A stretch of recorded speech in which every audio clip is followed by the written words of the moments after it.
Putinin Azərbaycan haqda bu sözündən utandınızmı?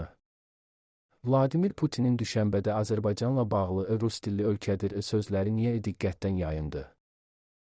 Qəribədir ki, ötən gün Putinin bu sözlərindən sonra sosial şəbəkədə Bakılılar günü ilə bağlı saysız-hesabsız paylaşımlar da aktivləşdi. Halbuki Bakılılar günü adlı tarix dünən, o paylaşımlar da bu ilin deyil.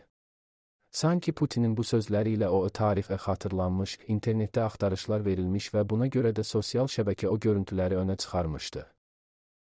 Rus dilli Bakının həsrətini çəkən və erməniyə dayı deyənlər sürüsünün necə həsrətlə, həm də rus dilinin Bakı şivəsində bugünün üzərindən manipulyasiya edərək Azərbaycanlıları aşağılama cəhdini müşahidə etmək ağırdır.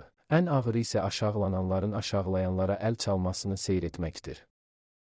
Ruscanın bütün sirdə birmənalı dominant olduğu və Bakıda öz dilinə xor baxıb, Ruscada xoşbəxt olanların aşağılayıcı ritorikasına, özlərini bizdən deyil, Rus ali irqindən olduqlarını göstərənlərin sayına dairəsinə baxmayaraq, bu ölkənin, yəni o vaxtki respublikanın, siyasi elitası, ziyalıları, aydınları Azərbaycan dilinin bütün incəliklərini ən yüksək şəkildə qoruyub saxlayırdılar. Hətta sirdə Azərbaycan nadir respublika idi ki, öz dilinin dövlət dili olmasını konstitusiyaya salmışdı.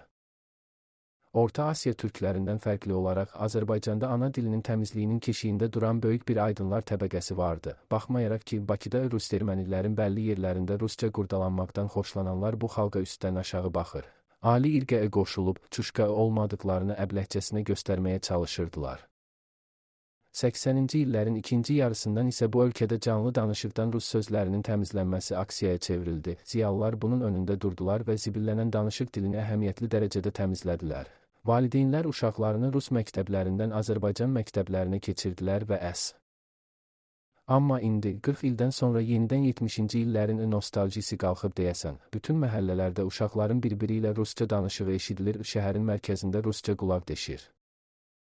Bu ölkənin müstəqilliyini elan etməsinin bir neçə gün sonra 34 ili tamam olur, yəni tamamilə yenilənməyə kifayət edəcək zamandır, ancaq canlı danışıqda rus sözləri azalmaq əvəzinə artır.